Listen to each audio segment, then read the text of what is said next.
antepassados estão dizendo em silêncio para a gente que isso é importante.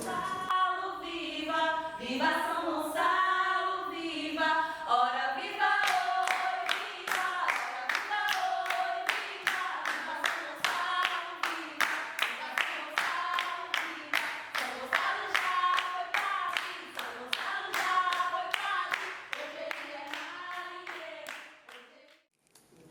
A Caatinga e ainda o nordestino, tudo fica muito no lugar de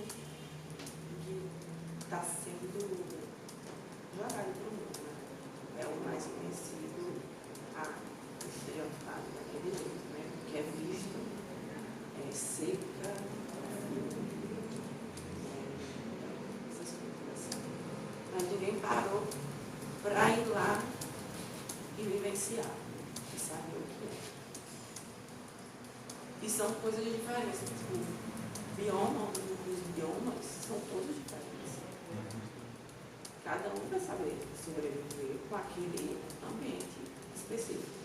Existe um conhecimento do território, né, de onde você está geolocalizado, que não tem como a gente abrir mão desse conhecimento. Porém, a colonização também nos afetou, né? Nos afetou, também afetou nosso bioma, tanto na sua extinção como na sua devastação, né? A gente tem hoje também convive com o problema da desertificação, quanto com a transformação, né? Com plantas inseridas que são plantas, como é que chama?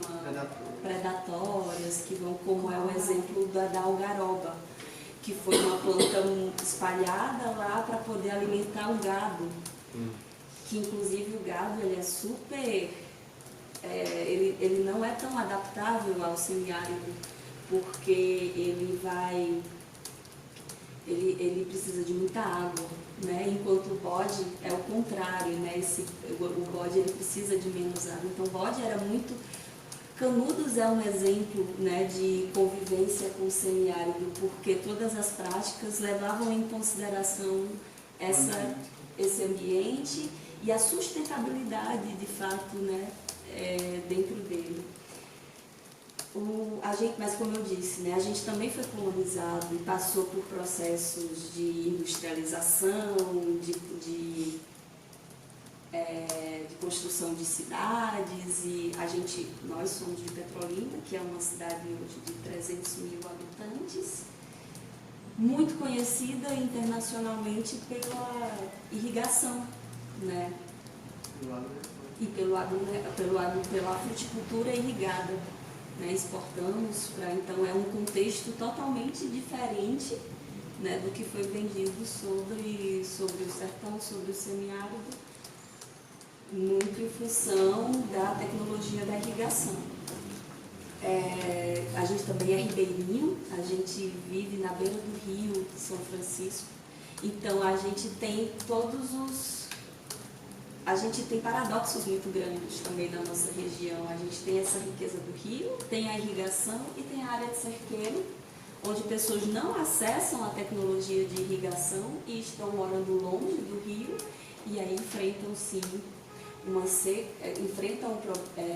períodos de seca, de estiagem, e onde foi roubado também muito conhecimento sobre a convivência com isso, porque como o nosso povo, nossos antepassados indígenas foram exterminados, ou o preconceito também, que gerou também outras culturas alimentares, fez com que muito conhecimento que a gente tinha, né, fosse negado, invisibilizado, e a gente não acessa também, muitas vezes, esse conhecimento por conta de todo esse processo. E a gente, como grupo, se vê no lugar de criar um campo possível para o fazer teatral, lá no interior, onde também não temos uma escassez de políticas públicas para a cultura, temos uma negação da nossa própria cultura como uma cultura, né, possível, bonita, diversa, forte e que possível de nos alimentar, a gente foi justamente buscar nos povos indígenas, nas comunidades ribeirinhas, nas comunidades quilombolas, que resistem a todo esse processo de colonização, foi buscar não uma nova forma de fazer, obviamente, não é novo, mas foi buscar essa forma ancestral, né, de pensar o teatro, de pensar as possibilidades que a gente tem para contar nossas histórias através do teatro e chegar nas práticas populares, que a gente chama, né, de práticas populares de resistência.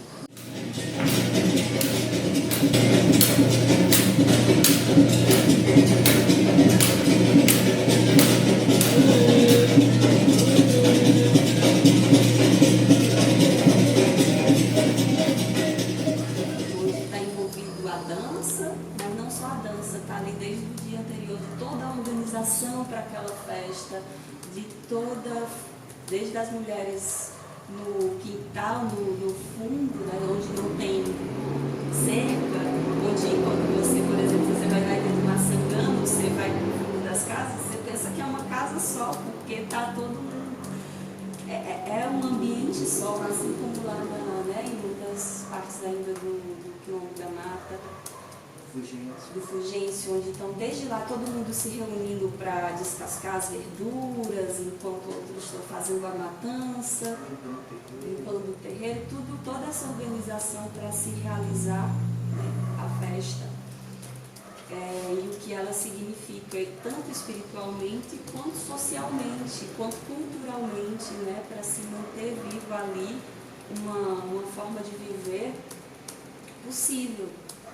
Como a gente está com 17 anos agora, a gente vai pensar, eu sempre penso em círculos, grupo, e esse momento que a gente está vivendo, que é o ciclo dos 20 anos, que a gente está chegando aos 20 anos, eu vejo muito como uma umburana.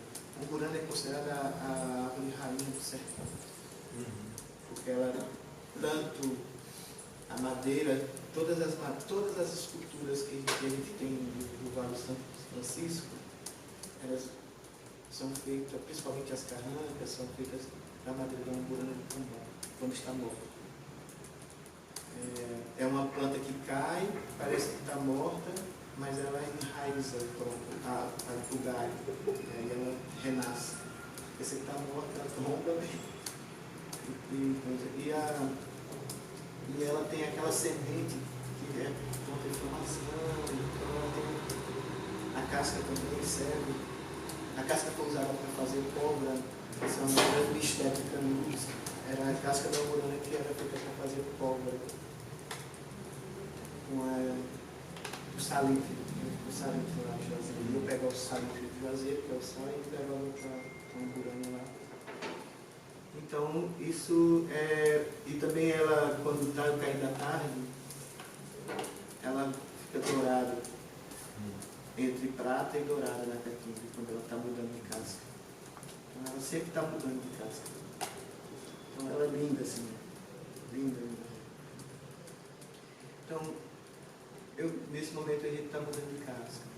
Num determinado período da nossa história enquanto grupo, né, a gente procurou uma forma de se libertar desse pensamento de que tudo que é bom vem de fora, inclusive do fazer teatral, né? Tudo que é interessante, tudo que é intelectualmente, né, fundamentado, todas essas deformações, né, que a gente passa, né, inclusive na escola, a gente procurou se libertar através de um projeto de pesquisa chamado Cenas Ribeirinhas, onde a gente vai fazer um mapeamento das práticas culturais ali do sertão do São Francisco, justamente para, como o Veronaldo falou, enquanto essas pessoas periféricas, que num determinado momento tomam consciência desse processo de escamoteamento, né, do nosso povo, vê a importância de retomar para essas comunidades que são grandes guardiãs, né, desses conhecimentos ancestrais. inclusive conhecimentos culturais, né? Então a gente vai e retoma para fugir de um processo que é de alienação. Né? O processo de colonização é um processo de alienação, é um processo de aculturação. E por isso essa ideia de um teatro de retomada Não é.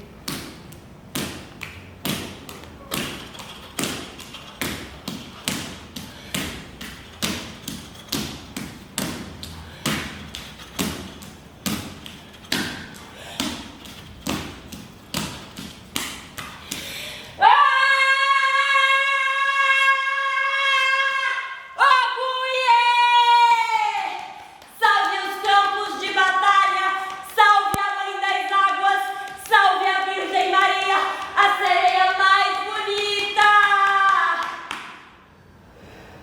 Por isso que o texto Notícias do Dilúvio diz muito sobre a gente, porque o dilúvio já se concretizou. Mas onde está o lugar onde a gente pode ouvir esses ancestrais, esses encantados, o que ficou e o que se guardou, né, desse conhecimento que é importante para a nossa vida na Terra.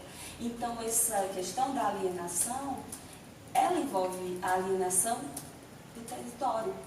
Você começa a se sentir apartado do território que você vive, do bioma que você convive, que você habita, e isso foi nos incomodando e nos fez, né, nos entender também nossa ação na periferia, enquanto teatro da periferia, nossa ação lá, nossa relação com a nossa comunidade, com a nossa própria família, como é que a gente faz o teatro também servir a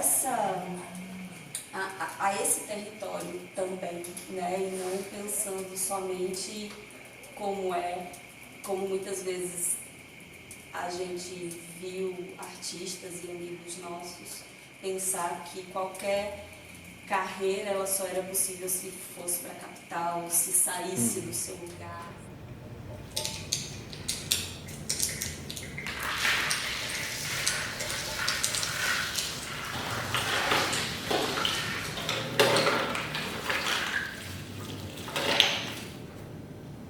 Nossos antepassados estão dizendo em silêncio para a gente que isso é importante.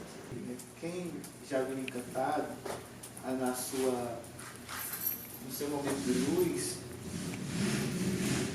não sei se você já viu, mas é um grande redemoinho de luz quando eles chegam. É como se fosse um grande redemoinho de vagalumes. Então, quando você soprou e subiu, era como se todo aquele povo se encantasse. E é isso que a gente faz, encantaria. Ai, na proa!